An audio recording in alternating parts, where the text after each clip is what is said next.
You know it, don't know it. You know it, for Sunday. You know it, don't know it. You know it, for Sunday. You know it, don't know it. You know it, for Sunday. You know it, don't know it. You know it, for Sunday.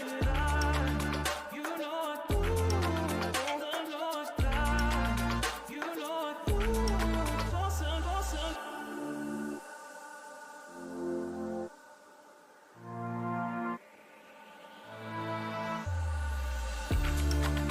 You know it, don't know it.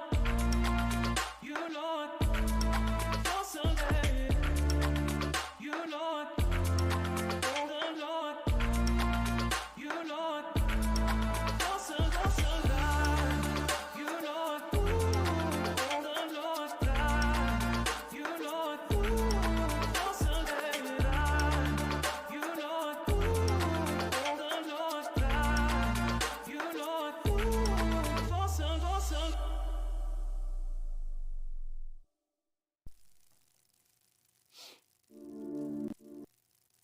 All right. Welcome to Frontline Manor on the Rise. I'm your host, Kevin Stewart, Mr. Durite, if you did not know. And I'm back with our astounding mayor, Dr. Chris Harvey. How you doing, sir? Doing well, everybody. Man, it is December. We've made it. We've made it a whole year Yeah. of doing this show, trying to bring information to y'all that y'all don't listen to. So, we're going to keep doing it till we finally get it to y'all and it hits y'all ears and it goes in and doesn't come out. I know I'm sounding rude. I ain't trying to be rude, but It's all right. you know, you know how you get on a bicycle and the chain busts off of it and you riding real fast, the chain come off, then you ain't going nowhere no more. That's what it feels like sometimes. But we're gonna stick in there, we're gonna win this race. So how you doing? I'm doing well. I know you're doing good. I seen go to our picture. I seen we got some new developments in Manor. Not that picture. Right there. Yeah. See, St. David's Emergency Center has opened up. Mm-hmm. And go to the next picture. And we got a picture of you cheesing very hard right here, cutting that thing. And I think that's a real good picture right there. Yeah. I think you're cheesing that hard because I think this is fulfilling your goal of getting some medical treatment here in the area. Yeah. So this is one of those emergency rooms where you have to like go pay to go get treated, or is this like part of St. David's emergency room? This is actually St. David's. So Okay. You're sitting with the two major CEOs that run all the operations. Oh wow. And so these are the head guys. Okay. That make decisions for St. David's, and so it was honored to have them and all of their teammates here in Manor, and just to have all the conversations that we've had, in the background. About the cares and the needs of the area, and so I think in the photo you got me there. You have some chamber folks, you got school district folks there, and then on the I guess to my left, facing the screen, you have some folks from St. David's there as well, and it was a real good experience because you have all of them, and then you have other companies that had just opened up. You had a lot of folks there that came and supported from HEB. You had a lot of folks that came and supported from other businesses, and who also just one wanted to show their support for anything that's happening big in the city, but two, understand how big this is for our community, and so. I think there's 11 or 12 beds, full capabilities for X-ray scanning, radiology, even a mobile unit. So if you're in a space to where you can't, they get you in, but you can't move around to go get X-rays. They have a unit, state-of-the-art unit that they can take you to your room and do your X-rays. Okay. Contamination room. So if you're coming in and something's going on, they don't we got a contain you. Mm-hmm. Have that built into there.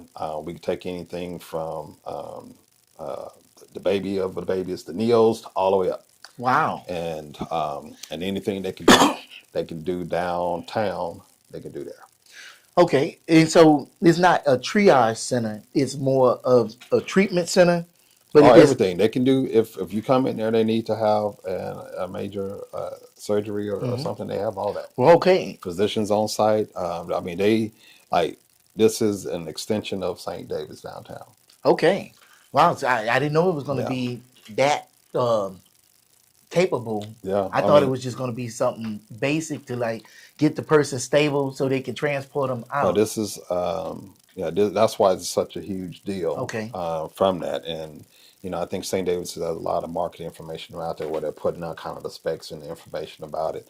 But it's I got a chance to meet the chief nursing leaders and physicians and different people, marketing team. I mean, this is a huge deal for St. David's, but also for definitely for us because when we talk about quality care and people having an accident, a crash, or a crisis, mm-hmm.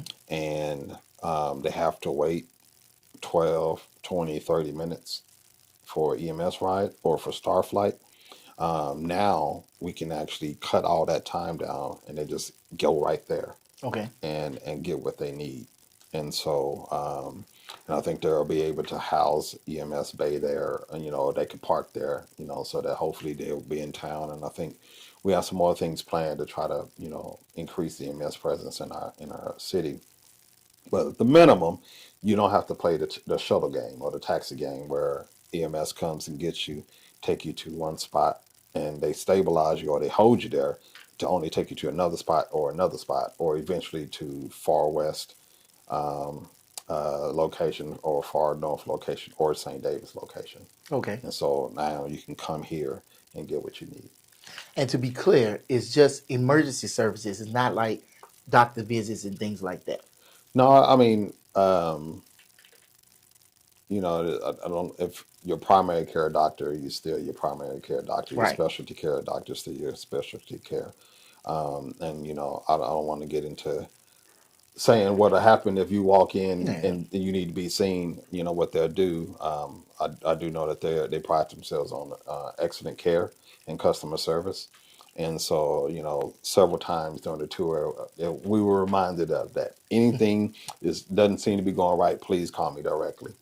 So, because we want people to feel at home here, safe and respected. Okay. Yeah. Okay. That's a great addition to the city. Hmm.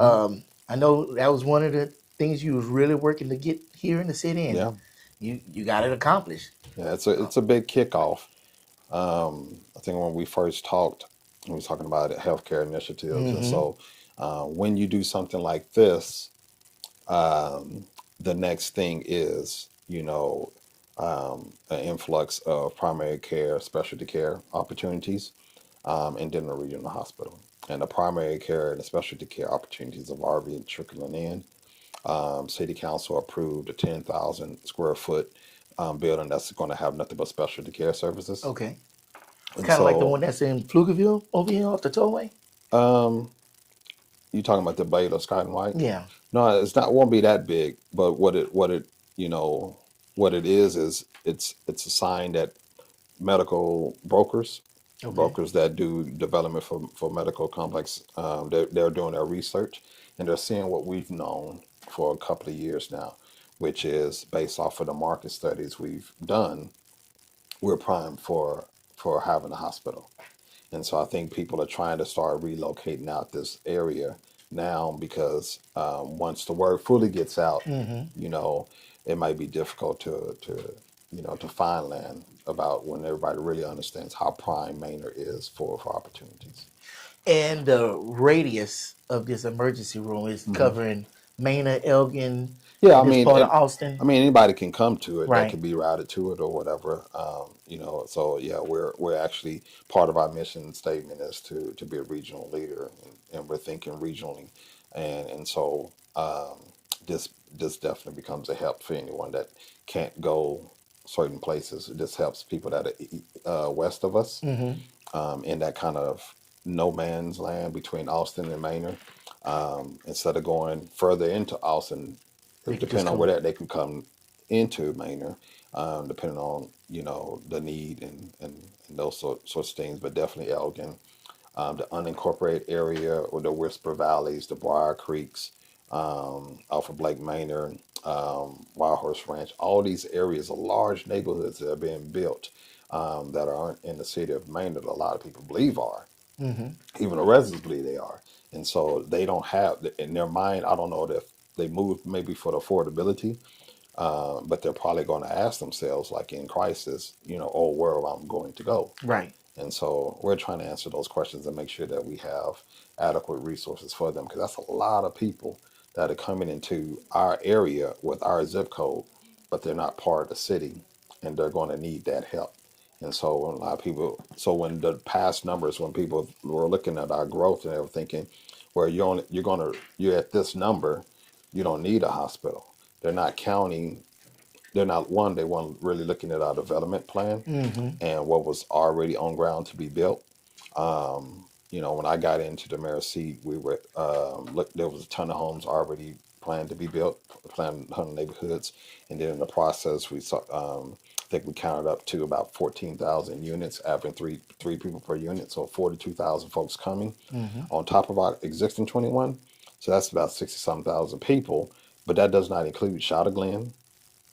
That does not include Presidential Metals. You know what I'm saying? So there's these communities that are growing that aren't included in our city count. Okay. And those folks need access to health care, employment, and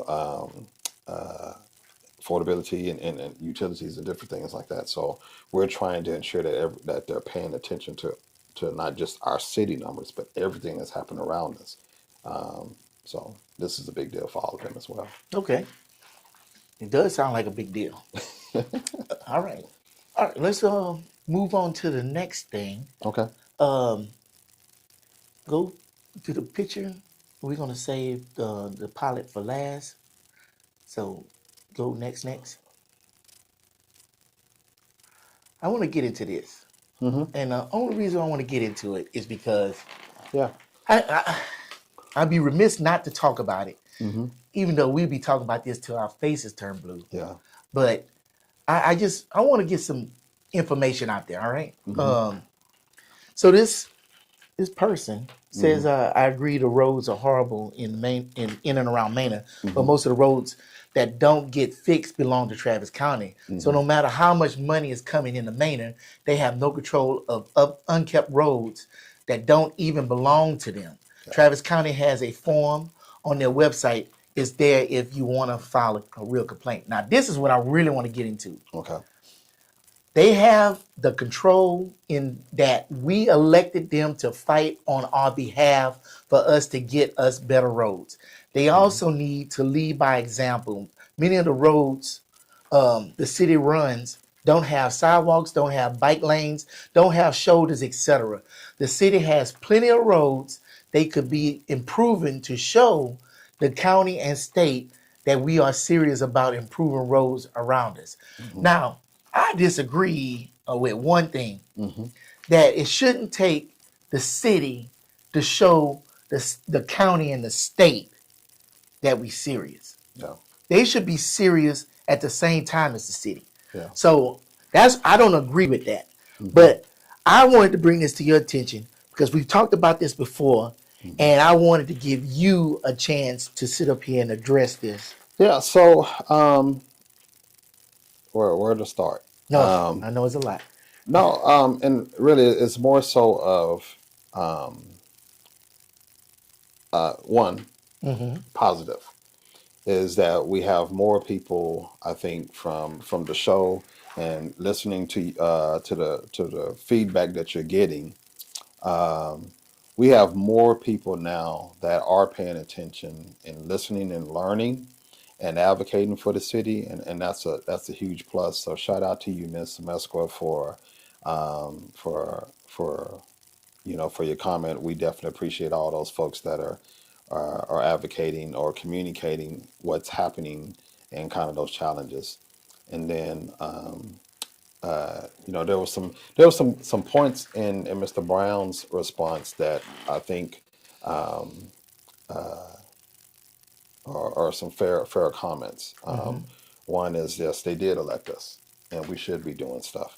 And I think part of the reason why there's still this feel like nothing's been done is because we're so many of us do not go to the locations or the websites or the meetings where the answers to the questions or the concerns are being communicated and dealt with. So when he says he elected us to do things, one of the things I shared that we did in my first term, and we're doing still now, is we're dedicated. We've increased the budget for streets, Mm-hmm. and so he's absolutely right in where he's explaining and communicating that there are neighborhoods and parts of the city that do not have sidewalks, that do not have those kinds of things, and that's a lot of some of that's the old town area, some of that are neighborhoods that were built prior that where code didn't require those things. Okay. So the first thing we did when we got on council under the leadership of former Mayor Wallace was we changed the code so that new neighborhoods have to have sidewalks. New neighbors have to have these things. And so you see the new neighborhoods coming in, they have those things Right. that are required on a developer. But what about the old neighborhoods? Mm-hmm. All right. So here's and I'm not trying to give a long answer to bore people, but to give a long answer for people to be thorough.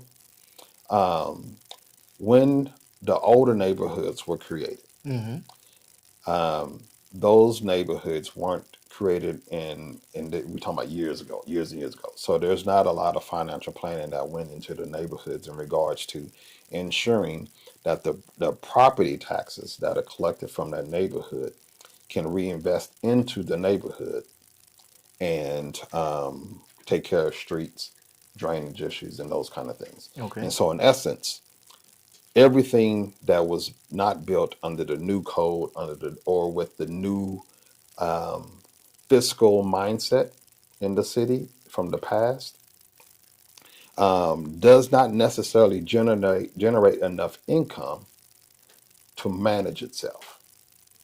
So, give you an example. If we do neighborhoods correct, the ad valorem that's raised from the neighborhood, the property taxes that come from that neighborhood, should be enough to maintain street repairs, drainage issues, all of whatever, the policing, all that. The income should cover it. Some of the neighborhoods in our older parts of town or under the old code, they were not built with the right amount of density for that to happen. So the money has to come from other places. Where other places does it come from? The other neighborhoods that are in the city. So when you think about, let's just take two neighborhoods, Wild Horse, and this is just an example. I'm not saying these are the numbers. Wild Horse uh, Creek, Mm-hmm. and let's say Bell Farm. Okay. Okay, so I'm just using these for example. Let's say Wild Horse Creek has been here for many, many years, and it's supposed to generate $1 million in revenue every year, or the cost of maintenance is $1 million of revenue a year, but it only generates 900,000. Okay. So we're $100,000 short. Bell Farm has a cost of $1 million a year, but it generates tax wise $1 million a year. You got two neighborhoods. One doesn't generate enough income. All right, where does the money come from? When you can't go and borrow from the revenue of another neighborhood to pay for that, you have to raise the taxes Hmm. to get the income. Okay. So basically, you're saying with the older neighborhoods, the money wasn't allocated for y'all to have it to do It the was this. upgrades that It you was need. no. It wasn't designed to No, generate not enough allocated, income. design. So when you build a neighborhood and you have a bunch of houses somewhere, Mm-hmm. and the houses they're going to generate a value. Mm-hmm. You're going to have a tax rate, and the tax collector is going to say this neighborhood is worth this much money, and then they're going to run it through your tax rate, and you're going to have that money to take care of that neighborhood. Okay. So as the city grows, they're evaluating all the different neighborhoods. Well, if my neighborhood doesn't generate enough income to do the repairs, then the city has to get the money from another neighborhood. And if you got enough neighborhoods that have a ton of repairs Mm-hmm. needed, but they're not generating enough valuation Right. to hit Okay. that tax that's going to bring that annual income in, then the tax rate goes up. And this has been the issue for the city for so many years. Nothing but homes was here, and there wasn't a massive expansion on economic development. Okay. And because of that, the only way to generate enough income to repair the old spots was to raise the tax rate. Okay. You see what And I'm saying? I do see what you're saying. So with those older houses, if they devalue, Hmm. then it's less taxes that's going to be paid on it. So it's even less money to Exactly. do those upgrades that it needs. Exactly. So since we have the new businesses in town Hmm. that's generating property taxes for us, Hmm. and to alleviate some of that tax strain on us, Hmm. can some of that money be put towards Well, those and neighborhoods? so that's what I wanted to get into, because the Okay. question was, or the comments from Mr. Brown specifically was, electing us to be able to do things to take care of those problems. And so what we have done was, one, identify one of the key issues that the city is facing. Ton of growth. All we were doing was housing. The only way the city was going to be able to take care of the city was to raise the tax rate. The only way to combat that and to eventually bring the tax rate down safely was to increase the amount of commercial entities to address the density, bring in density in commercial entities that can also bear the tax rate, Mm-hmm. so, and had a higher value, so that we can lower the tax rate, still make a lot of money off of that value, and have affordability. So that's one thing. Bringing other things to lower the tax, eventually be able to lower the tax rate for the residents. The other thing is, yes, that ad valorem will now increase, and we'll be able to have more money in the budget to cover the cost of the repairs, which is what we have done. Like I said, when I got into office, the budget for streets was $200,000. 200. Yes, and now it's in excess of a couple of million. Mm-hmm. On top of things we negotiated with Capital Metro to have BCT funds, which allows us also to pour another $2 to $3 million into roads and so forth. So we actually have a ton of road projects going on right now. All the roads that happened over there where the HEB is, Mm-hmm. that's there. Those Some of those improvements we did, Hill Lane, all the roads we've been fixing downtown in the old main area, that have been repaved, and all that stuff was cut off. That was that investment. So when we talk about, we have done this, well, we've assessed all of our streets, and we've been going through and repairing all of our streets. Streets and sidewalks is a way different thing, because it's Okay. not just going out and saying, all right, let's tear up that road, put down new street, and put down sidewalk. All of that easement has to be obtained, right? Nah, that's what I thought. Yeah, and so the easement, if the city doesn't own it, they Mm-hmm. have to buy all that easement. Now we're buying, 4 to 5 feet, wide of people's land, Mm-hmm. landowners' land, and all the way down the street Okay. for all the streets that we have to add sidewalks to. And a lot of landowners downtown don't want us to do that.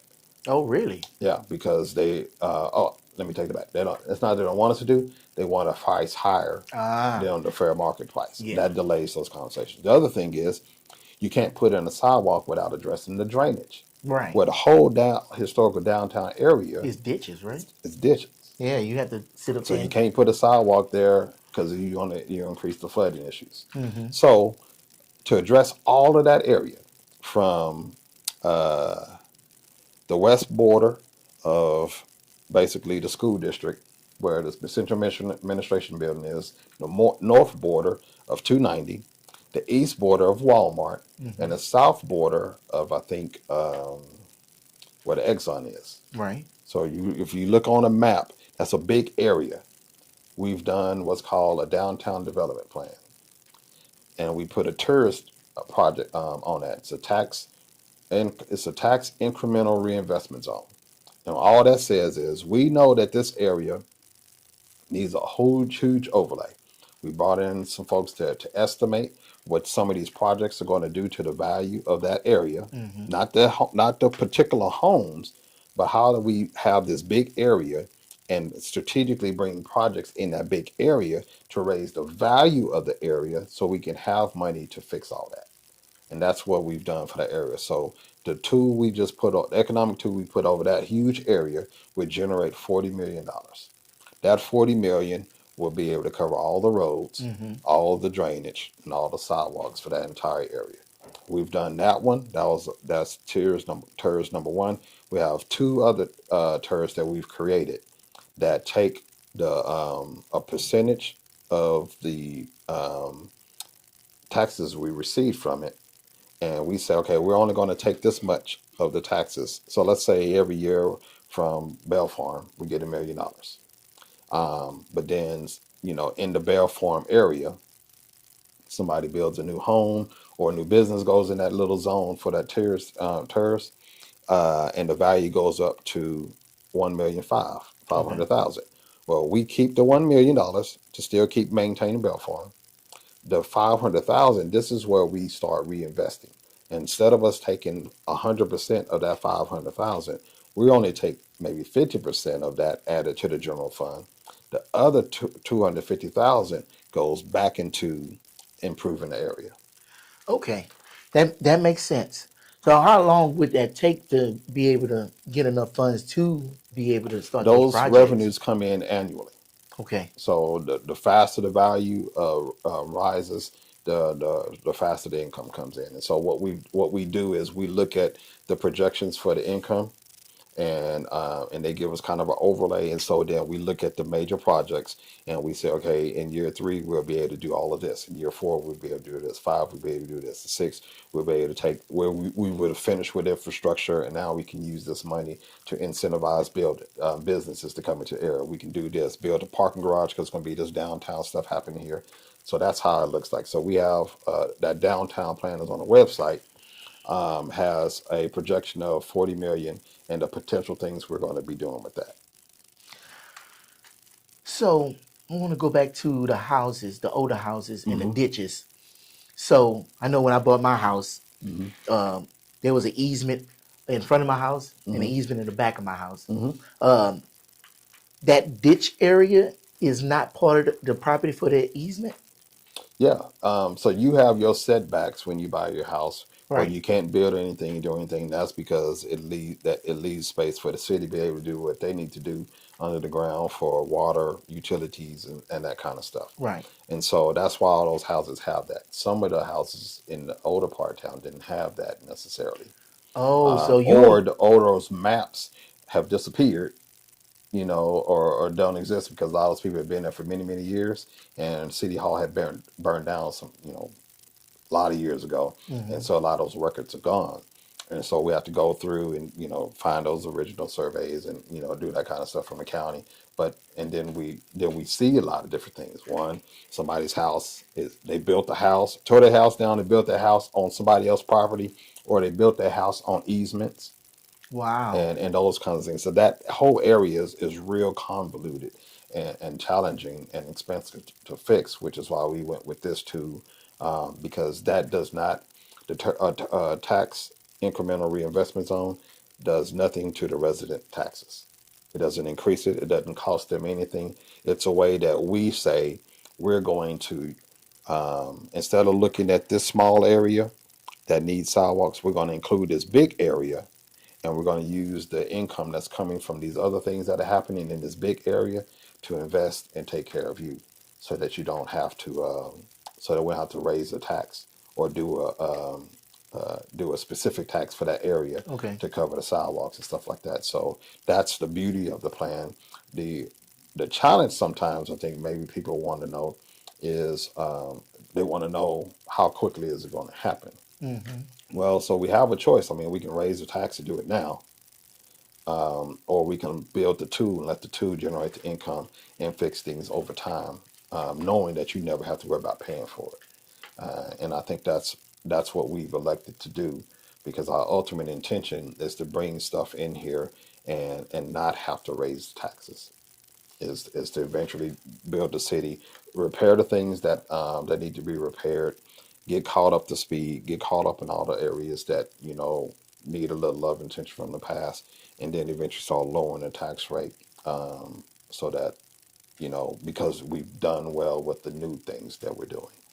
And so that's kind of what why there might be well, that's kind of what we're doing. When you talked about electing us to do something, Mm-hmm. that's what we're doing. We've assessed the problem, and we know that we can raise the tax still. There's still some more room in our tax bracket that we can raise the taxes without going to the public.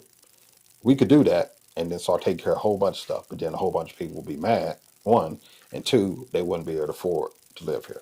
So Right. we're not going to do that. So we're choosing to do this because I think this is what's best, and I think they elected us to find another way besides raising their taxes.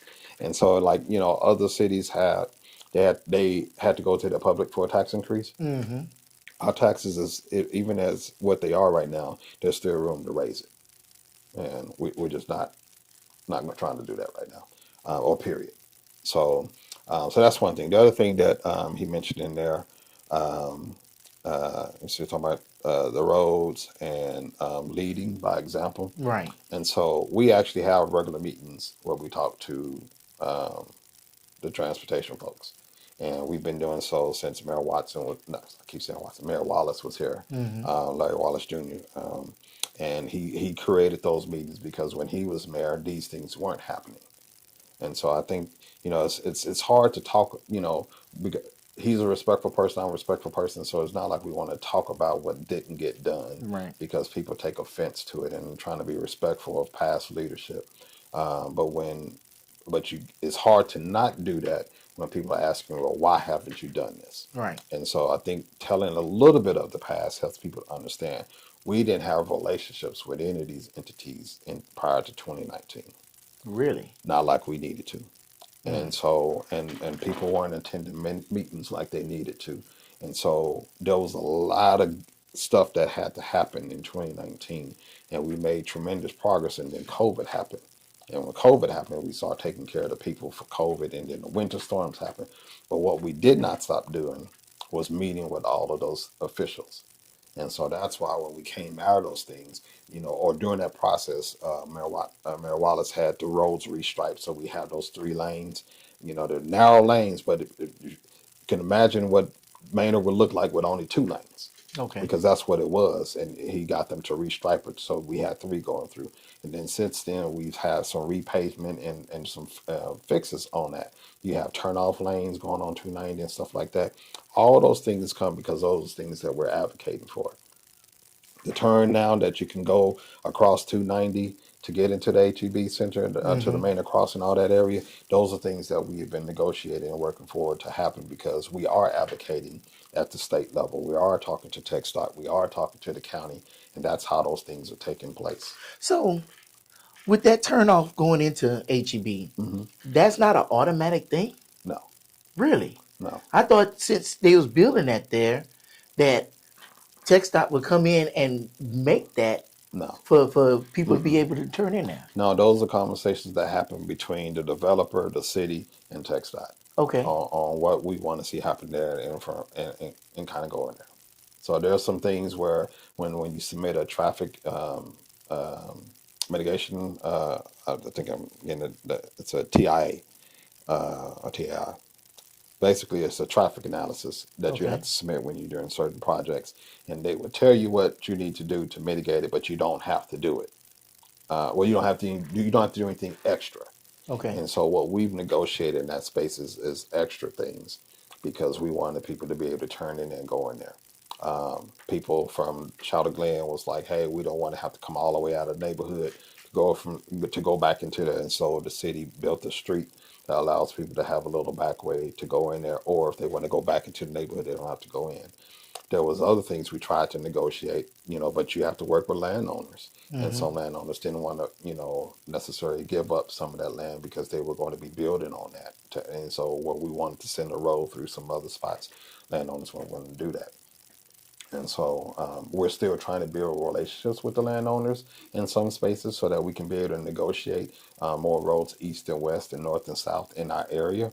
But once those things come about, like those, a brand new road is costly. It's millions and millions of dollars. Right. And so we're talking about, do we pause on what we're doing, all these improvements on many roads, and just do one road?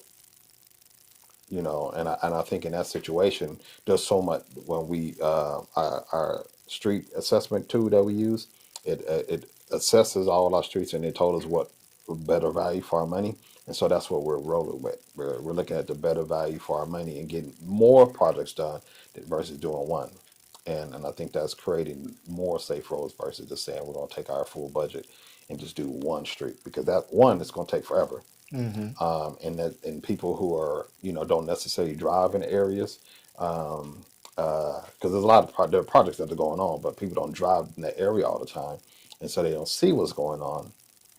They think nothing's going on. So imagine if we were doing the one road way off somewhere else, Right. and you didn't see that at all. Then for all that, for the year, 2 year, 3 years, how long it takes to do it, it would be a whole bunch of complaints. City's doing nothing, Right. and There's no so progress being no made. progress. So I think our philosophy was fix the old, maintain the new, and generate income so that we can build new stuff.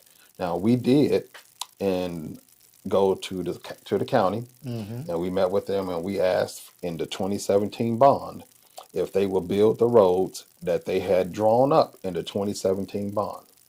We asked them. They had new roads that were going east and west, north and south through this area that would have alleviated traffic on 290. We went, we asked, we advocated. They said no. So they Um, planned it, but then said no, they're not they going to do it. they didn't fund it. Then Okay. they did a new bond, and in this new bond, they had $533 million. They could have went back and funded those older roads Okay. that they did not have funding for, but they opted out Why? because they had a different agenda. Hmm. And so when we look at the amount, $533 million, the investment that came into the actual city limits of Manor was zero. And so, yes, we do our part. And I think this is why I love Mr. Mesqua's comment on there, is we actually need the residents to go out and complain. Right. Because one thing that is certain is every one of us pay county and state taxes. Our sales taxes go to the state, our property taxes go to the county. And everyone should be concerned about the amount of taxes we pay to the county that do not come back here. Yes. We all paid for that bond. And in two bonds that generated almost $1 billion, none of that revenue has seen our city. So the question is, who should we be frustrated with? Right. And I think that's what Mr. Mesco is trying to get that attention. Hey, I agree Because she with that doesn't too. she doesn't have all the numbers and the data I do. So I'm happy to share that now with you all, with you. And I think I've probably have had some similar conversation with you before Mm-hmm. about it in other uh, shows. And I think that's the big thing that people need to understand. We all pay county taxes, and so we all do investment from Travis County. We do investment when it comes to the healthcare programs that the Mm-hmm. county provides. We do investment from workforce initiatives. We do investment back for seniors. We do investment back for our youth. We do investment back for our roads, water, and wastewater, Wow. because the county pays. They do these things in the city of Austin. Mm-hmm. They do these things and they help out in the city in Pflugerville. All of the unincorporated areas, the county has investment. When they work with those buildings, all those warehouse buildings that are unincorporated, they're not in Austin, they're not in Manor. This is kind of in this in between area Right. on the border of Manor and Austin. When they invest in those type of deals and they do tax breaks for those companies to come. All those dollars could actually be going into Manor to But they fix go to roads. Austin. They go to the unincorporated Oh, area okay. I got you. that will at some point actually be annexed into Austin. Okay. And so there's a question about that there is a question we should be asking of the county, which is how much money do you take and how much money do you put back? And this is the question that I've been asking. This is the question my council members have been asking. Not because we don't trust people or we have a concern, but I think the county is so big and it has so much land mass that maybe they haven't had that question asked before.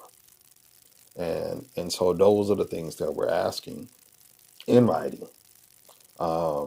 Hey, how much have you taken over the last 10 plus years, 20 plus years?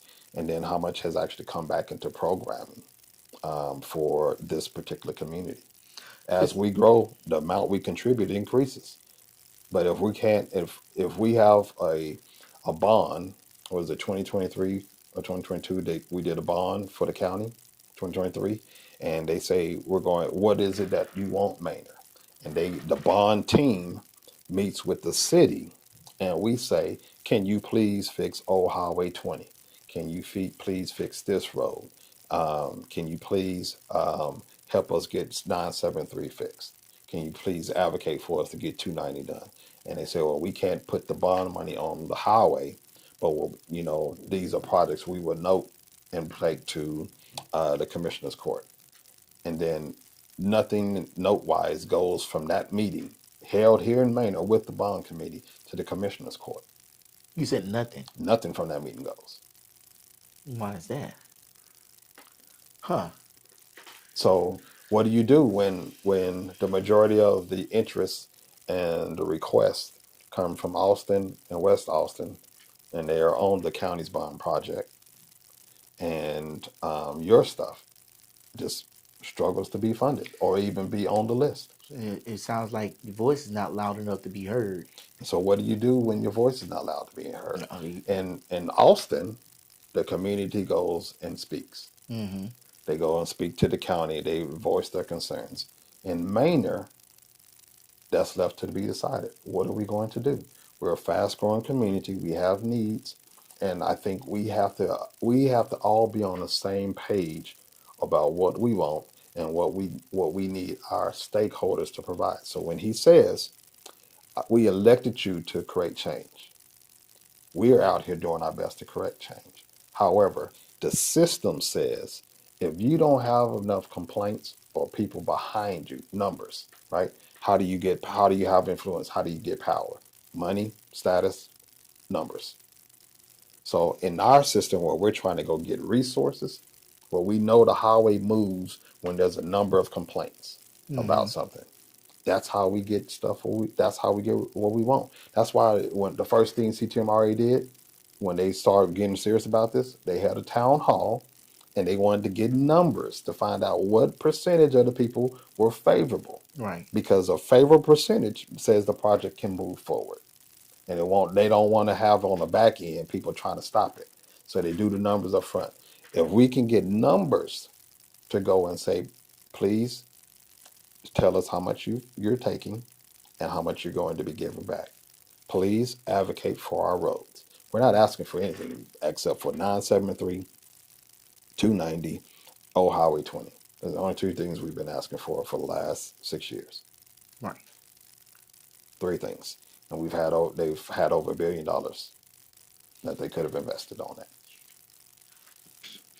So I think that's, Mr. Brown, if you're out there watching, listen, I think that's the better question is to really dive into, you hit it right on the head. I was talking about the money, taxes, and the city's getting all this money. The city's money, we can show you where our money is going. I think the bigger question, sir, is for you to ask where your county dollars are going. And I would love to be able to have all of you all that is interested in streets and roads. I would love to be able for you have y'all communicate your concerns to the county so that they're fully aware. So it's not just us. The county needs to hear from you, your frustration with the roads, with the projects that they've drawn up that have been put on the back burner, one of which is a east-west road. Building, I think it's 4 lanes that go east and west that'll give people a safe way to go from Manor to Elgin or Manor to the border of Elgin, but Manor to all the way into Austin. Wow. Okay. And so that project is drawn out. There's a whole, you don't have to believe me for it. You go on my Facebook page and see the drawings of it. You can go to the county 2017 bond page and see all their capital improvements page. You can see all the drawings. They have a whole bunch of roads that they were planning on doing this area, but they're all unfunded. And the current bond could actually fund them, but they did not choose to do it. Before I forget, with the town hall for the tollway, do we get any response back from them or any Yeah, the feedback? majority, we didn't get any percentages or numbers or anything like that, but the majority of the feedback was all favorable and Good. pretty high numbers. Okay. Yeah. All right. Okay. So with all that said, that's Hmm. going to lead me into this, and this is something else I saw, Hmm. and I think you saw it too. You put up Hmm. that other picture. Hold on. Go back Uh-oh. to that one and make sure I got everything on that one. And Rosie, by example, Green Rose can be improved. Okay, yeah, so we applicant. Okay. Okay. And the next one. Okay. Now I'm not going to read all of this, Uh-huh. but where is it? Oh, I wish the two cities would coordinate to make a better decision for the community. Hmm. But my question Well, was, let me answer that one. okay, all Let me right, all answer that right. one. So, great question. This one, where is that at? It's up there at the top. Tower Road is owned by Manor. Suncrest is Uh, owned by Austin. I wish these two cities coordinate to make better decisions for the community. uh, I'm still not seeing it. Tower Road. Yeah, just keep going. Oh, okay. Miss Nehemiah. So thank you for posting that, Miss Nehemiah. I'm sorry if I'm butchering your name, but here's what I'll say, or what I want you to know. Um, Mayor Watson and I are meeting, and we are talking about how the two cities should work together for a more regional approach to development, businesses, the highway, and all those kinds of things. Our city manager, Scott Moore, has had meetings and been on panel discussions with Austin City Manager T.C. Broadnax. We even have had conversations and meetings with Dr. Eric Johnson, the economic development. Well, he's the one of the assistant city managers over economic development, and him and our economic development guy Scott Jones have been talking. So you're spot on. The cities should be talking, and we are talking. And I think what we've come to an agreement on a few things. One, that we should continue to talk, but two, that there's some missed opportunities that have taken place prior to us being able to come together, prior to Mayor Watson getting back into the seat in his term, and just for Maine in general for many years, maybe not having the ability to connect with the former mayors. And so thank you for that question. And yes, we are meeting, and I do want to make sure that people are aware that we talk. We actually have a meeting coming up where we're going to sit down and talk. Follow. It's a follow up to our last meeting dealing with some land things and some projects. So you want to go to that other one? Oh, yep, yep. So it says, Hmm. my question was, why Manor kept improving building projects when they knew they can't fix roads to accommodate. Okay. Now, I don't know what places that she lived in where, that was Hmm. their first intention. Hmm. But she said she moved here in 2017. Hmm. We were told that Tower Road and Boyce the Arch, I don't know where that road is, will be fixed once our community was completed. It has been completed for 2 years. Hmm. Austin did their section and Maine is still taking their time. You can tell which roads belong to who by driving around. I guess I'll just wait for another 10 to 20 more years Hmm. to enjoy the, Roller coaster. oh, that's what Is that that what is, it the is? roller coaster. It must be what it says. Oh. Roller So coaster ride. yeah. So and again, if it's Namaya, sorry about that. I wasn't here in 2017. At least on city council during that time period. I was in the city. I moved here thinking there was going to be an HEB. Oh, During that, really? yeah, because that's what when I moved in, that's what it was told. It's going to be an HEB. It's going to be all this stuff, and you get into the city and you find out. that those a lot of that's just conversations, and when you try to find actual documentation where people actually had stuff potentially happening, a lot of that wasn't the case. Okay. And so I don't know if that was the case with this 2017 situation with Tower Road or not. I'll be happy to look more into it and find out about it. What I can tell you is um, the developments bring road improvements. And so one of the things we do is we do a development agreements with all of these projects, and those development agreements have roadway improvements in them. Um, and so that's one way we're addressing that. The other thing is if we don't bring in the businesses, Mm-hmm. the the the budget for the city still rests on the houses. Right. So the only way to go and fix the houses is to generate more revenue, which means to raise the taxes and allow for the county to value the land higher so we can have enough money to go fix the roads. And that's the approach that we want to take. So it's one of those things where we can get all this done real quick. Mm-hmm. Throw that tax rate up, max it out, and then take big chunks of money and go do exactly what people are asking for. But then everybody will be upset with us because of how we did it. So I think that's, you know what I mean? Yeah. Are we going to fix these roads? Absolutely, yes. There's a priority for us, which is why the budget went from what it was to over $1 million+ a year. Now we have to be smart and we have to be strategic. And so anytime we can bring in a project that's going to fix roads, we do. Anytime we can bring in a project and we work to find maximize the valuation, Mm-hmm. we do, so that valuation can make an area more dense financially, so that money can cover the areas that's not generating enough income. And this is something that we'll be talking about in the future in 26 and on, when we're talking about how to strategically plan your city and use digital tools to forecast if a neighborhood coming on or if an existing neighborhood can hold its own. And so right now we just have basic numbers from looking at what has already happened. Mm-hmm. But what we're building right now with some strategic partners that I hope I'll be able to talk more about in 26. We will be able to actually look at an area of land Mm-hmm. and say, okay, this is what we need to do in this area so that it generates enough revenue to take care of itself. And that's what we want to be able to do is ensure that, let's say it costs to take care of Manor, let's say it's $100 million, Mm-hmm. right? Then we need to make sure that we build something that generates more than $100 million. Because you need to have savings and you need to have emergencies and you need to have money for investments and so forth, right? And so, but the only way to do that is to be able to evaluate all of your area and make it a determination so that we get down to a granular perspective. I need to know that if I build a neighborhood with 50 homes, what does that impact on utility staff, police staff, water, wastewater, park and rec, all that? I need to know that impact and that Mm-hmm. financial need, so I can make sure that we build that neighborhood the right way, so we never have to borrow from another neighborhood, if you will.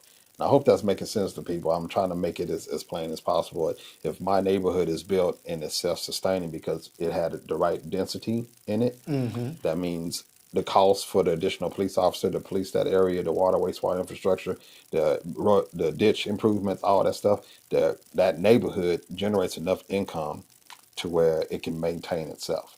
If the neighborhood does not, or if that was not taken in consideration when the neighborhood was built, then we have to take money from something else to do that. And the only way to do that is to take money from the revenue that's coming from another neighborhood, Right. or to build in a bunch of businesses, ask those businesses to take care of roads, and then use that density that we allow them to have Mm-hmm. to generate enough ad valorem so that can come and cover costs of other neighborhoods that are struggling.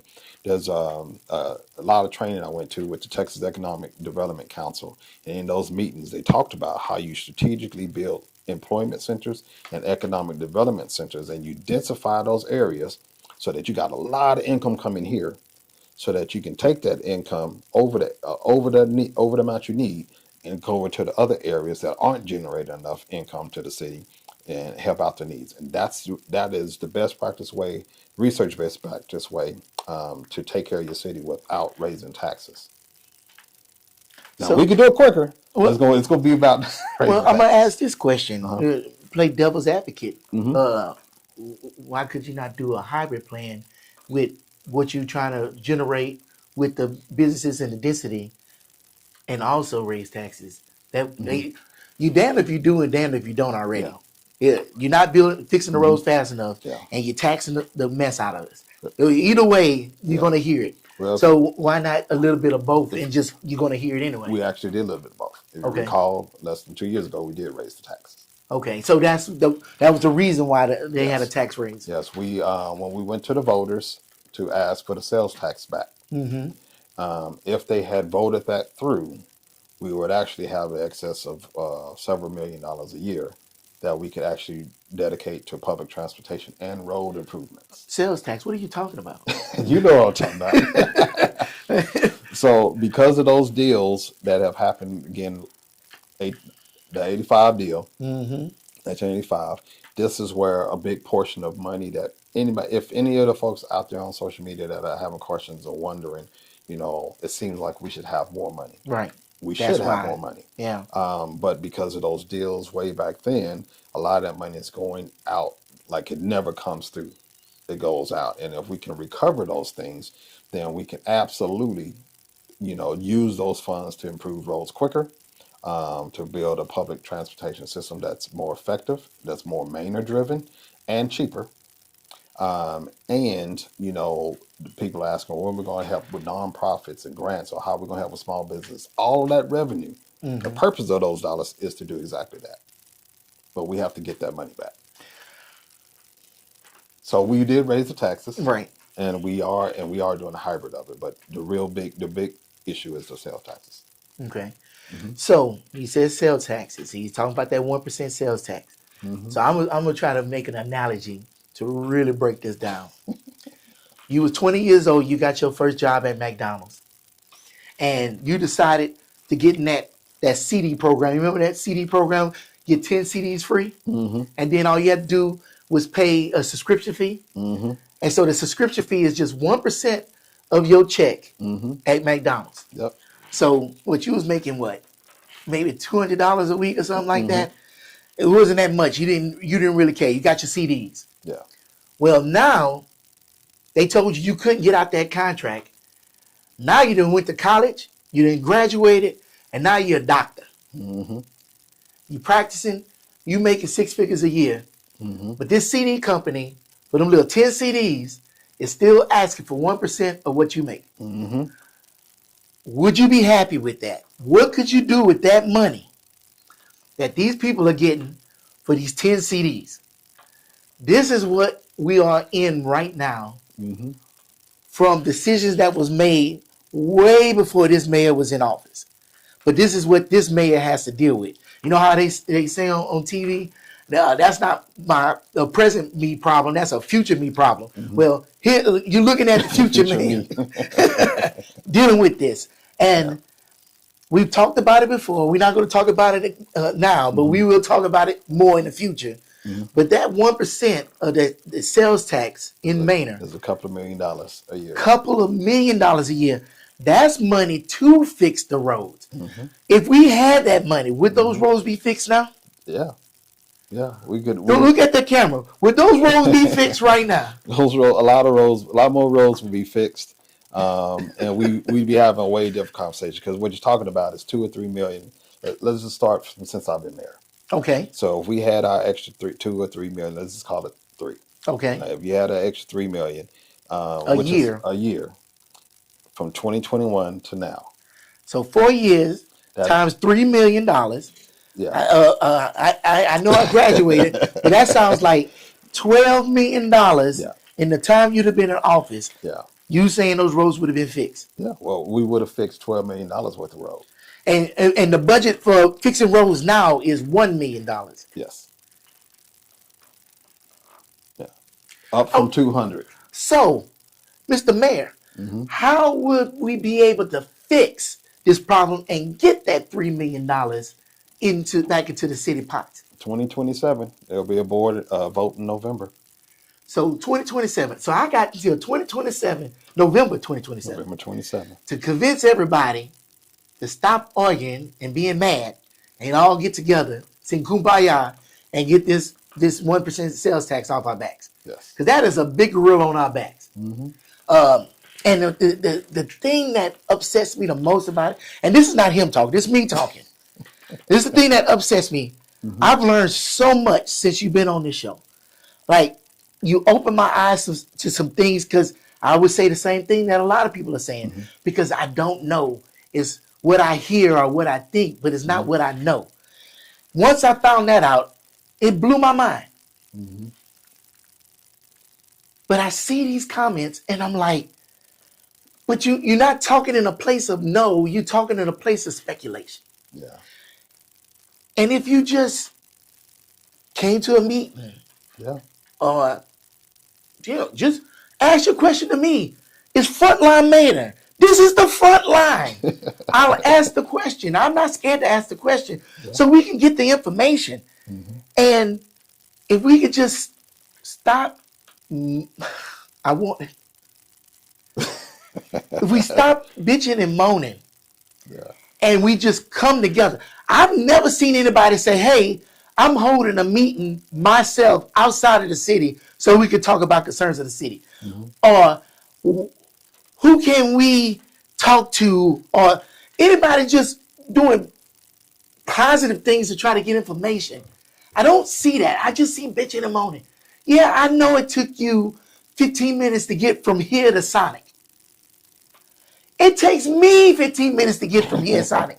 So It takes me 15 minutes too. yeah, it takes us all. But first thing I do is I look at the clock. What time is it? Do I really need Sonic at 5 o'clock in the afternoon? No, I don't need it.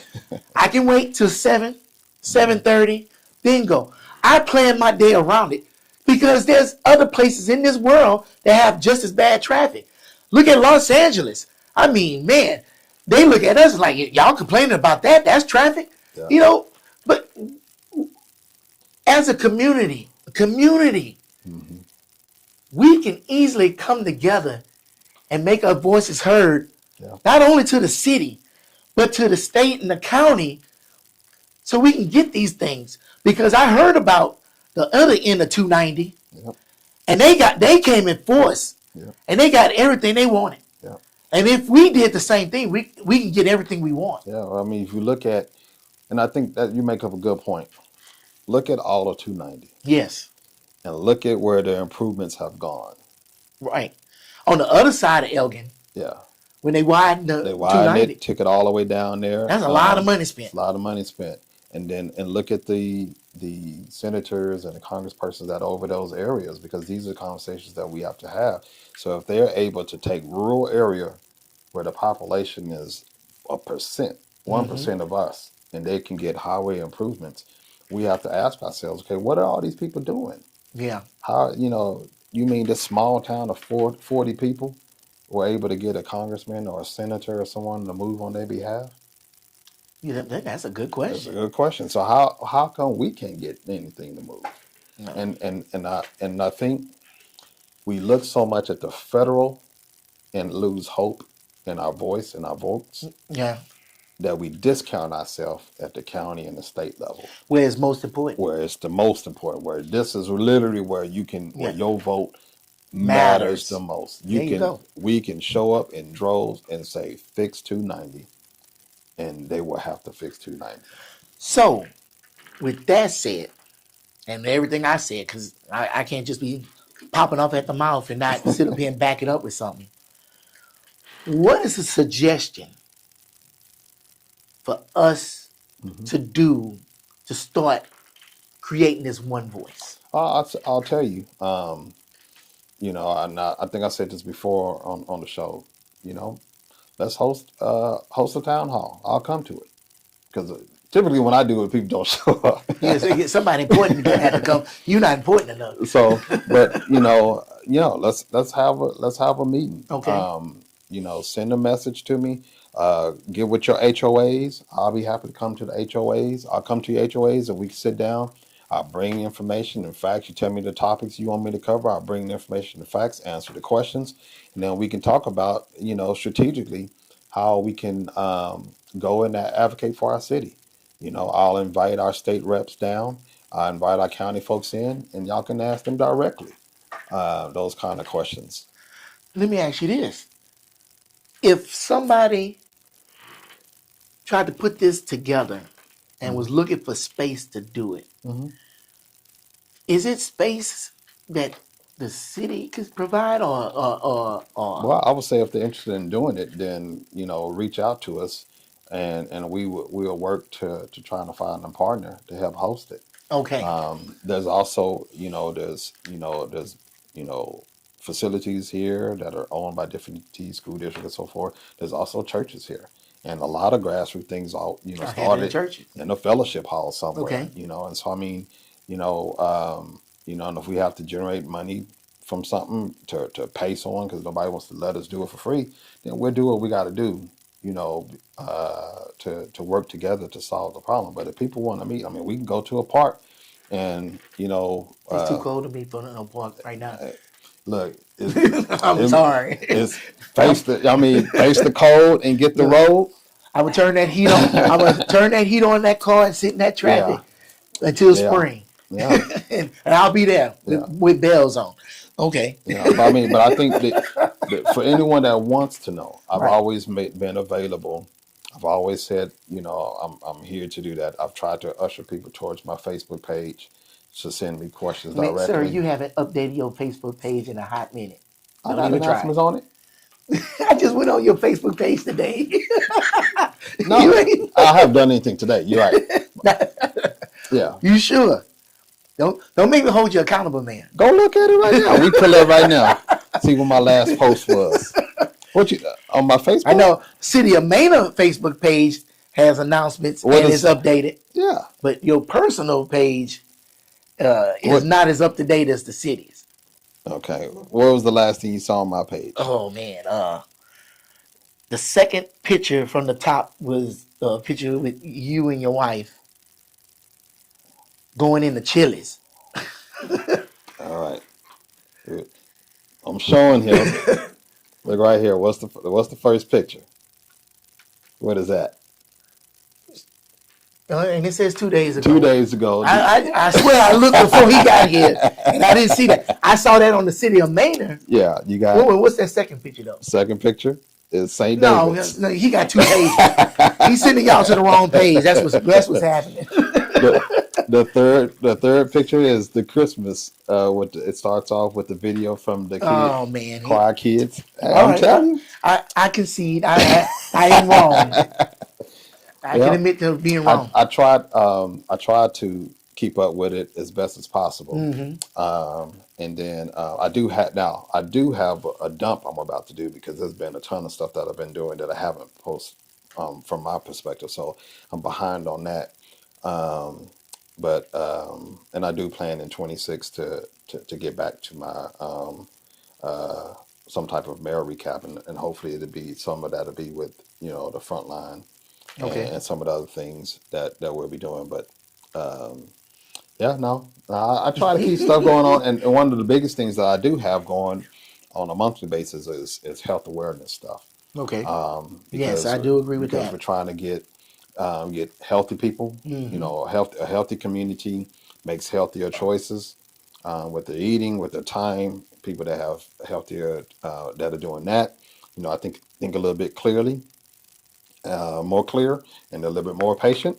And if they're more patient, then a little bit more patient on the road. Yeah, well. And maybe we have some safe driving. So I think overall, healthy. If we can be healthy, mind, body, spirit, then I think we'll make for a safer community. And if we make a safe community, our police can spend more time doing police programs versus having to arrest folks. And I think that's what I've always been able to see. We're no different from any other city where the crime does exist, but proportionally we've been blessed. Because despite the craziness that can sometimes happen on social media, we really have a majority of our people here are good people and do good things and have a good, kind-hearted ways. And that's why in January we're going to kick off the Better Together campaign, Right. because we want to incentivize. We want to say that we have a choice on the type of community we're going to be in, and if we choose to be good neighbors and be better together, then we'll become a place where people want to know more about. People will want to invest, and people will want to model. Mm-hmm. And I think that's the key. Big companies, big opportunities. They search to find good homes for their businesses, for their investments, and the the community dynamics are part of that protocol. They look. So, okay, if we invest money here, is the community gonna really buy into it or not? What kind of community members there? Are they good people, negative people, crime, all that kind of stuff? And really, outside of Facebook, Mm-hmm. we have a very, very positive image, and that's taken time of us communicating and having key stakeholders with all these major firms and stuff come and meet Manor residents and just and meet key people, and they say, you know what, yeah, Manor's a great place to live. There's some really nice people. Mm-hmm. The store owners are, how they're interfacing with guests and stuff. It's positive. Our only black mark is social media. Yes. And so if we can figure out how to unprogram ourselves for negative, and to reprogram ourselves to highlight the positives, and to find find an in-person way Mm-hmm. to deal with our issues. Because I think Yes. that's the thing, The biggest problem. when if we're going to try to grow this community where it's a small town feel, no matter how big we get, and everybody's neighborly and family, then we got to adopt family rules, Mm-hmm. which is, we keep that drama inside the house. And so let's have some town hall meetings Yeah. where we can be honest and Yeah. emotional and civil and safe, and then get real answers to questions, and then walk out of the meeting as a united community. I think that's how you get the things that's how you have your free speech forums, and those kind of things. And that's what the city council meetings are for. There's a public forum. If you have real questions, you can come and express your concerns there. That'll help drive us to actually go out from our business meeting, because the Mm-hmm. city council meeting is the business meeting for the council and the city. And the state says at our business meeting, we have to allow public to come and listen, and we have to also allow public to give comments. Right. So, but it's our business meeting. The only reason why we had a meeting twice a month is for us to conduct the business of the city. At the business meeting, you have a time period where you can come and say, hey, fix Tower Road. Why didn't you fix it? And then what we can do after that, because we have those official requests, is we can take that and provide an update on what's happening. Now, because we're doing this, I'm actually able to give we're able to accommodate people from their home right now because of Frontline Manor, because you getting the complaints and we talk about it and we send out the information right there. The initial was about Tower Road. Manor, City of Manor is building affordable workforce housing on Tower Road. Part of that part of that project is traffic mitigation. So they're going to do improvements to Tower Road as a requirement for doing that project there. So why didn't they do it before they started the project? Well, it's just going to get tore up. The same reason why they Okay. said why Well, they that makes complain absolute that sense. you're gonna build the road, and then all the trucks and stuff are gonna come Mm-hmm. through and run it through. So run it on the road you have now, and then once everything is done and no more trucks, fix the road. Yeah.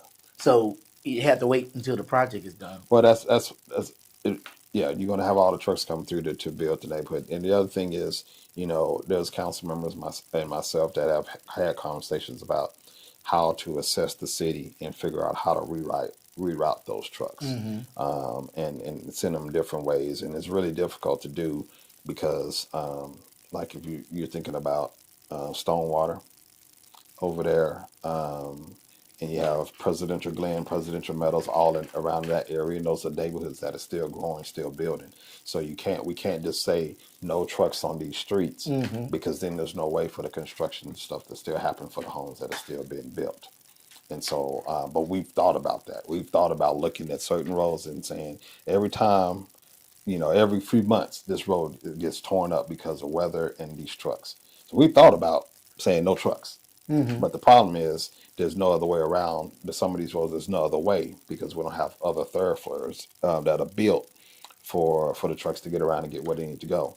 Hence the reason why we made those requests to the county to go ahead and fix and widen those other roads, because when they go through and build them, they're going to do it with sidewalks and curbs. And those curbs is what keeps the roads from eroding. Right. And Correct. so, and they were going to go from, I think, the one-way lanes to, I think, 2 lanes each way on Highway 20. So you think kind of that back road by where the bridge is on the side of the that runs parallel to 290, Okay. and by the high school, New Tech High School, that road all the way through to Elgin had plans to be 4 lanes, I think. Definitely the part that's at the light where the Walmart is, 4 lanes all the way down to Elgin. And so we wanted to get that road done because that's the big road that everyone comes in during traffic, whether it be leaving or coming. And so that two lanes out would be very helpful because you could just run parallel from Elgin this way and then kind of leave that traffic there. Also, 973 being built out to 6 lanes. They've been planned prior to me even getting on city council. There were plans for 973 to be 6 lanes, and it just sat on the shoulder on the shelf somewhere. And so, being able to garner support from the residents to go to Campo, which is the capital area uh, municipal planning organization, something like that. Okay. Campo, basically what they do is they are an entity that advises TxDOT on which roads and highways to fix. And so we don't have a seat on that because we're not large enough. Okay. And so, but the people that are on that seat are seated a lot. Most of the seats belong to the city of Austin or Travis County. So we can actually go and leverage our voice to both entities and say, please please add some of our projects on your list. They create a plan every 5 years about the roads improvements they're going to do, and they've gone all of these years without talking about 290. And right now, I think we talked about this before on the show. Right now, their plans go all the way to 2050, and all the Right. way up to 2050, they have no intentions on fixing 290. And so back to Mr. Brown's comment, we do have to hold elected officials accountable, but we're not the elected officials that are holding back 290. We need to go to the people that are sitting on these committees that are holding 290 hostage, because we as residents elect them. So it's all right. He's right about that. We elect people to vote for us, but we don't have a vote on the committee at all. So you have to go to your elected officials that are sitting on that committee. All right. All right. Well, I think that horse is dead. Um, But I appreciate the people asking questions. I No. appreciate you bringing it. It is, I think nobody is happy about some of those things. no, nobody's happy. But I mean, definitely want everybody to understand the way we get through that is together. yes. Now I want to shift gears, and I think this is going to be my only got you moment I ever had with you. Okay. All right. So I'm not talking to the mayor of Manor right now. Okay. I'm talking to Chris, All right. and I want your opinion. Okay. So with recent events that happened in Elgin with some corruption stuff, Gotcha. I know what you're talking about. yeah, there was some mention about corruption in our city. Now, it wasn't followed with any facts or evidence or anything. I know it's just talking speculation. But I've noticed I see it a lot, and it's a concern of a lot of people in the city. Now I know you're not gonna say, oh well, there's no corruption in our city, because I mean if you the corruption, you ain't gonna sit up here and say you the corruption. And I'm not saying that you are. But I want to get your opinion on what you think city corruption is Okay. and what it looks like. Yeah. Because I don't think people really understand what it is. Yeah. Because I don't understand what it is. Yeah. I don't. Yeah, and I think so.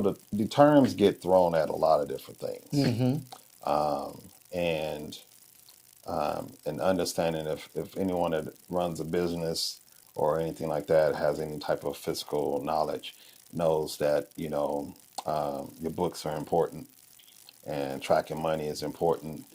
And if you miss line items Mm-hmm. and let's say you get $100, you spend $50, you have $50 in the bank, but you don't show what you spent the $50 on, or you don't know what happened to the $50 because you didn't keep that record.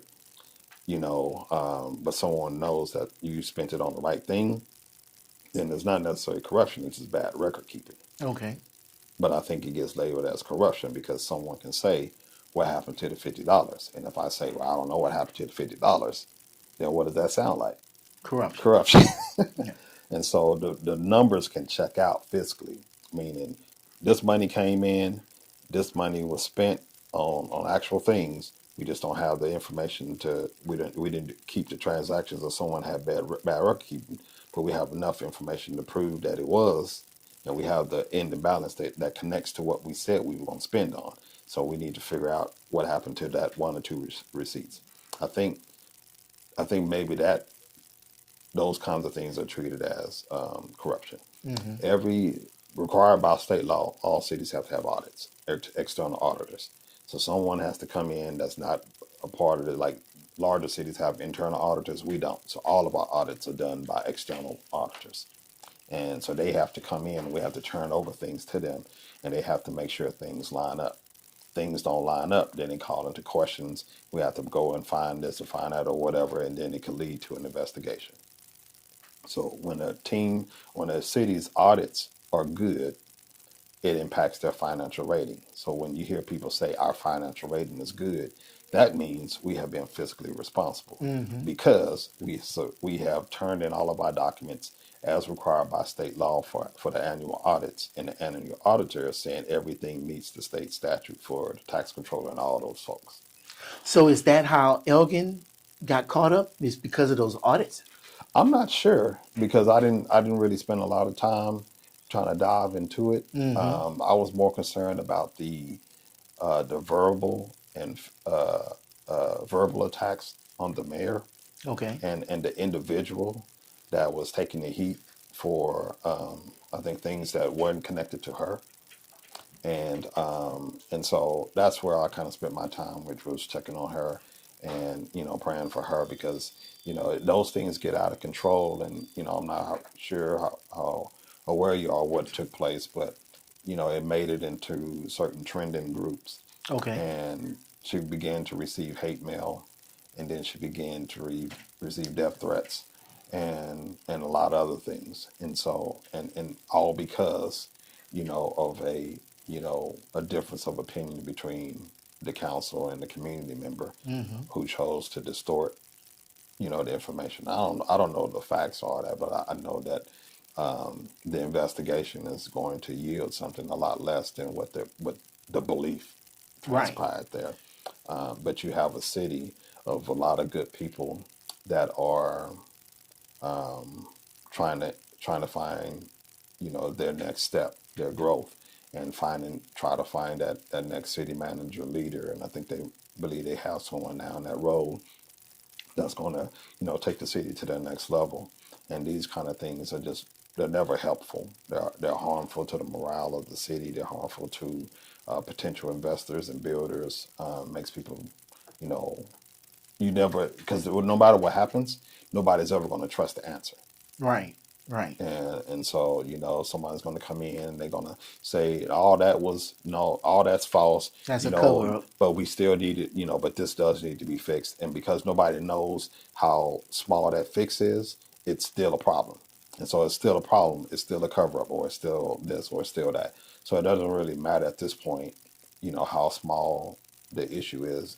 The city is going to has to figure out how to recover from the negative press, not only with with the national news they got, but also with the state lens now, because at the state level, people are wondering, okay, is crazy things going on over there? Mm-hmm.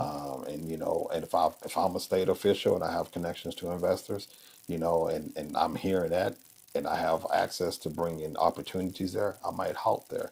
So the news is just terrible, and I think people were victimized. And from the little bit I heard is that some of the things that they were complaining about, some of those folks weren't even in office at the time or working there or what have you. And so, that's the unfortunate circumstance that you get when you become an elected official.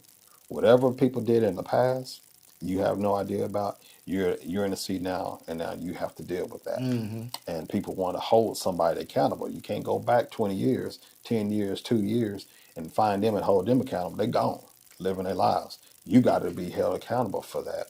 And that, me as a person, that kind of sucks. Mm-hmm. But it is part of what is part of the role. It's not what anybody signs up to do. I can tell you that, because Trust me, I all already the know. people that I know that ran against me, nobody I think would want to run if they knew about all the other stuff. I keep it positive and progressive. In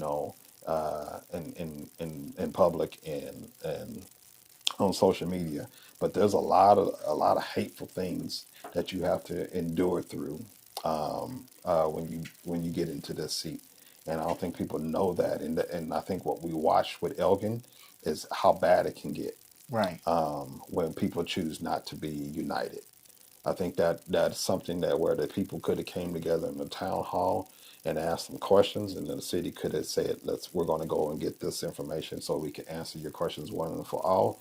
I think they could have took care of that internally, but I think when there's not a unit, you can have questions, concerns, and feelings, and deal with it with your city, or you can have questions, concerns, and city and try to blow the whole thing up because of your feelings. Mm-hmm. And I think that's what transpired. Is it didn't, people felt some kind of way, and they shared some and got into a feed with other people that felt some kind of way just about government or people, And it just kept and it just kept going. And building so, up, snowballing. yeah, and like I said, I don't know if there any of it was intentional. I just know the best way forward for them and the best way forward for us, and just is to stay focused on people and unity. In regards to us, if anyone says that, they can check our books. They can call all of the independent auditors that we've worked with, and who are putting their laws and their certification licenses and stuff on the line to audit us with integrity. They can go and pull all everything's on the web. They can go, On yeah, the Manor website. they can go get it all. Okay. You can go get it all. They can check with the I don't remember what agency we send our reports to, but they can go check those reports to them. Everything's there. The unfortunate truth is it costs nobody nothing to throw out a lie. Yes. I can just say what I want to say. I can get on this. I can get on your show and say, this city is corrupt. That city is corrupt. They lose the money. They did this. They did that. I can get them to say whatever I want, and because I said it, and because nobody came back on behind me and corrected me like that, because that's be like It grows instantaneously. feet and it takes off. It takes off, and that's the unfortunate, truth about today's society. Nobody's fact checking anymore.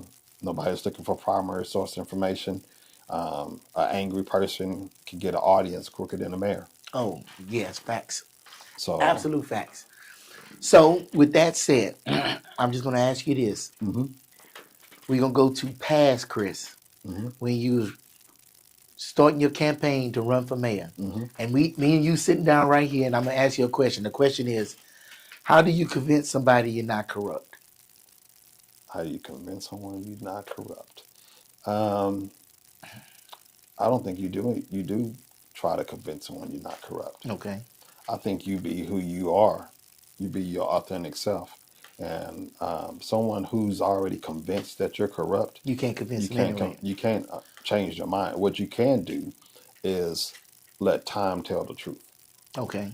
And There are people that'll say you're this and that. And then at some point in time, if they do have a piece of rational thinking and they're logical, time will tell the truth for them. If they're not, then they're irrational in their thinking, and they're letting irrational emotions drive them. You know, they feel some kind of way about you, who you are, or what you look like. Or just that you're in the That you're authority the figure. authority figure. Yeah. You know, there's a lot of feelings about local government because people are frustrated with state and federal, and they have no idea who I am as a person. Mm. But if you go on social media, they talk like they met me and they like we sat down and I told them all this negative stuff, and now they know me. And they, you know, so you know I think there's just so much bad blood about government is trickling into local government, and you can't convince them. And I think when I first got in the seat, I tried to do a lot of that on social media, What's that? trying to correct Damage control. well, not damage control. Well, Because damage control, not from what y'all did, Yeah. but the damage that's being created on social media. Well, just trying to change the narrative Yeah. and correct that. And what I saw was, and even now, you know, looking back 3-4 years, no matter what people, HEB ain't never coming. That person, those people that said that, when we said it was coming, those people have just moved on to something else negative. And so you can't change a mindset. Someone who has a fixed mindset, they're negative, they believe what they believe, they hate government or they hate you, they hate what you look like, they hate what you stand for, whatever it is, you can't change it. And I have a choice to give my time and energy to them or to people who legitimately want to know, learn, and grow. And I choose to give my time to people that legitimately want to learn and grow. I also choose to give my time and energy to the job that I was elected to do. And so, you know, there's going to be criticism and scrutiny while I'm here, and there's going to be criticism and scrutiny after I leave. However, Dr. Christopher Harvey likes to focus on delivering and results. We said what we were going to do, and we're checking off boxes. There you go. So you can hate me for whatever else, but what you can't hate me for, you can't hate me for delivery. Yeah. Got promising and not backing it up, right? Yeah. All right. You know what? Fair enough. I knew you was going to knock that out the park. I knew that. I wasn't worried about That was you. the gotcha question? Yeah, that was a gotcha. Because I didn't talk to you about that. Oh, okay. Well, you said a mouthful. I'm just getting my thoughts together, and I'm compiling everything he said.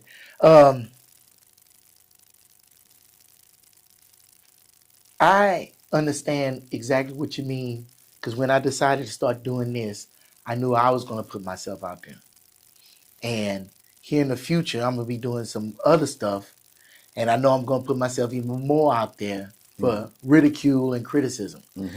But I've been doing YouTube and stuff for 15 years, and it's almost like water off a duck's back now. I don't care, because in the beginning I did care, and I was answering every comment and everything, and then it's like, why am I giving them any energy?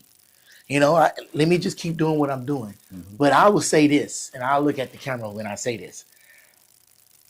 I am not going to sit up here and put my energy and my resources, because nobody pays for this but me. And I'm not going to put that into just anybody. I'm going to put that into somebody that I think is worth putting into. And right now, this is our 12th episode this year. And we did about maybe 5 or 6 last year. And we talk on camera and we talk off camera. I can say, one, you're one of the smartest brothers I know. And I appreciate being around you because you elevate me. Oh, appreciate it. 2, I know you're a good person because you can tell a good person when you talk to them. You know, them old people used to know, right? And they just knew. And somebody come up and they shake their hand and they walk off, and like your grandpa or something, they're like, oh, he ain't about nothing, right? Yeah. And y'all know, y'all got them old people in your lives too. And I've never gotten that feeling from this man. And trust me, there's people out there that I know ain't worth a plug nickel, you know, and I seen some of them yesterday, right? Um, I'm not going to sit up here and waste my time, energy, and resources on non-good people. Now, who am I? I'm just Joe Smo. You know, how I hope I can be a more credible person to y'all in the future. But I feel like I'm a really good judge of character, and I believe in everything that you're doing for our city. I appreciate And that. and things that you told me, I seen come to fruition. So I have no reason to not believe you. Hmm. So sometimes I get on this social media and I'll get riled up because I'm like, man, what are y'all talking about? All this stuff this dude say he trying to do. I mean, it's so much. He's still trying to get you still trying to lock down some water rights and stuff, right, for the city. And he's looking 20, 30 years in the future. And it's like we need people like that. Yeah. And something else, and I need to get you out of here because I know it's past your bedtime. All right. Before I talk to you, Hmm.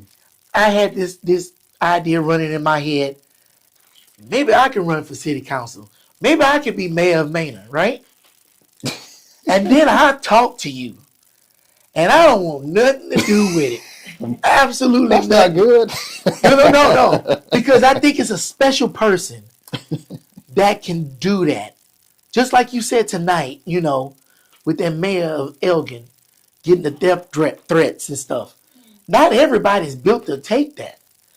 You know, Yeah. I had this romantic vision of walking in, being the mayor, have the sash over my chest and with the big hat and stuff.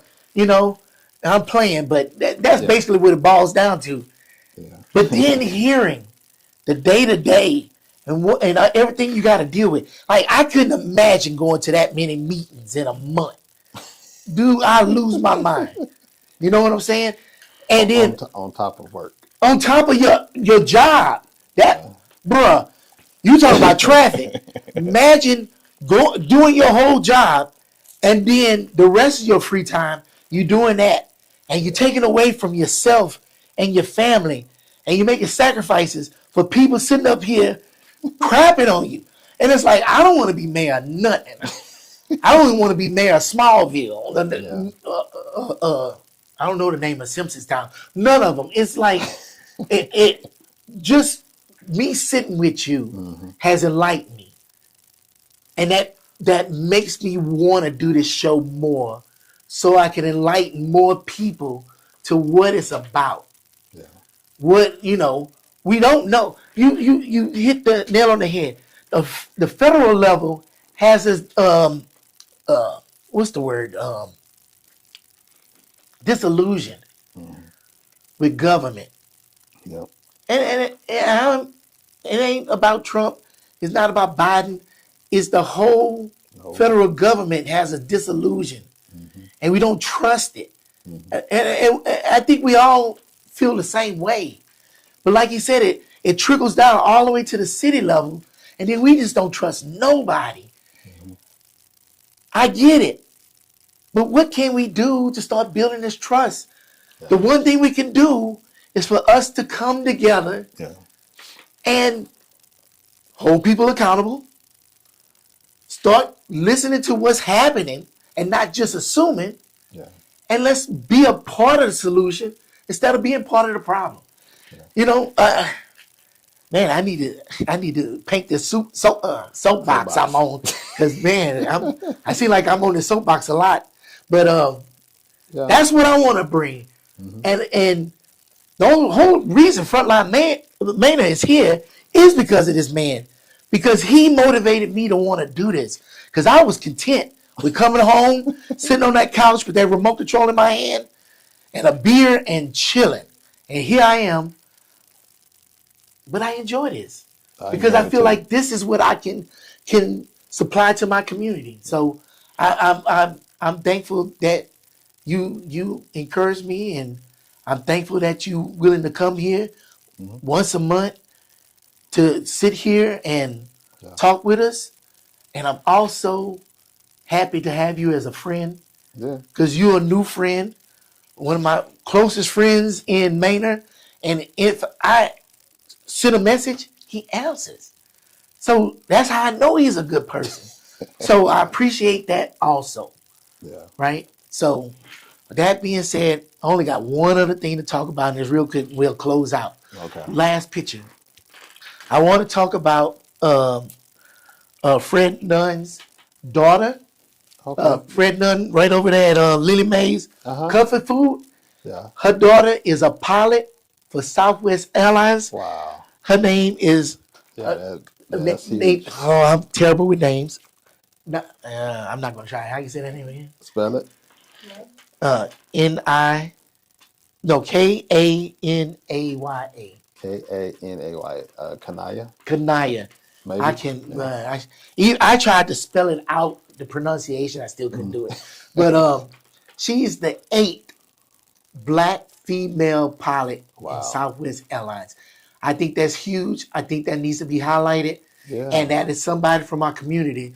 Because that's another thing about our community. Only negative stuff comes out of our community, Not the but not positive. enough positive stuff. So I want to talk about positive stuff. Put it back on us real quick. I also want to commend y'all for doing the spotlight on the Manor businesses. Yeah. I seen the first one. I think it's great, and we need to see those things. Yeah. Yeah. We hired. We talked about this a while back. I guess. Yeah. Then you brought a number out. 17, maybe 17 shows ago.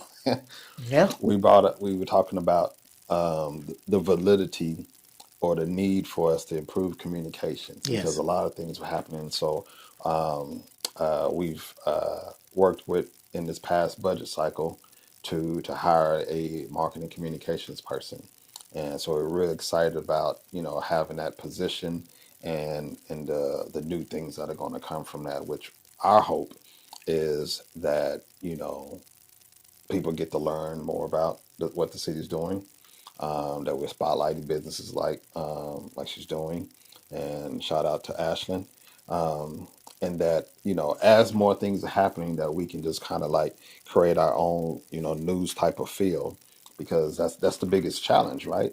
If it's not on a news station in Austin, then it doesn't exist. Exactly. And when it doesn't exist, then the people on Facebook are upset because it doesn't exist. And I think the more we can tell our story and make and show people what's happening, show people, hey, council just approved this what it means, that kind of stuff.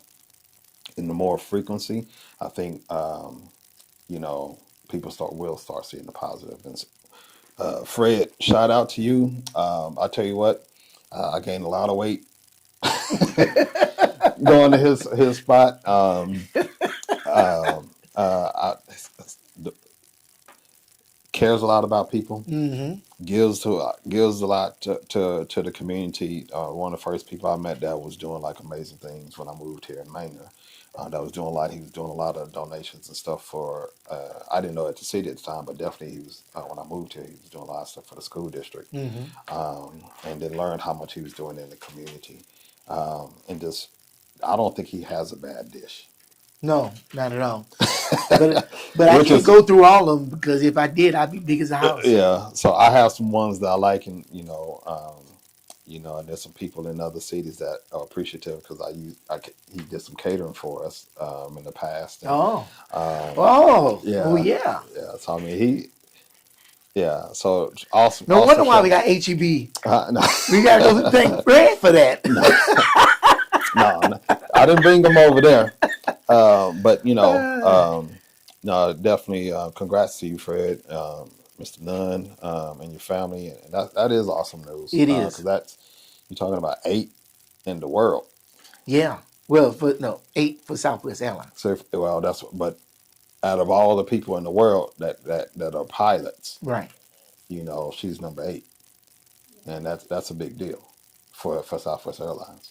Oh, okay. Yeah, that's a big deal. I mean, there's a lot of pilots out there. Yeah, there's a lot of There's a lot of pilots. people trying to be pilots. Yes. And so there's a long list of minority pilots that are trying to get through. And kudos to Southwest, because in the light of all this, the federal outlook and the negatives about DEI, that we only hire pilots because of skin color, you have someone that's still proven that without DEI, I deserve it, and I can do what I'm doing. So that's a kind of stamp of DI didn't help me get the job. Right, right. That's My it's so, yeah, qualifications did. qualifications did. Yeah. So kudos to Kanaya Good night. and the Nunn family for that. So if you're not a resident, come a resident so we can do something night now. Oh, that's awesome. No, that is good news, and I like that the idea of spotlighting some positives. All right. And that's going to be our show. We got to get this dude in the bed because he got a long day for tomorrow. Thank you for joining us for Frontline Manor Yeah. on the Rise. This is Dr. Chris Harvey. I'm Kevin Stewart, Mr. Durite, if you did not know. Mm-hmm. You got questions, I don't care where you post it, I'm going to find them and I'm going to ask them. Yeah. And until next time, peace. Y'all take it easy.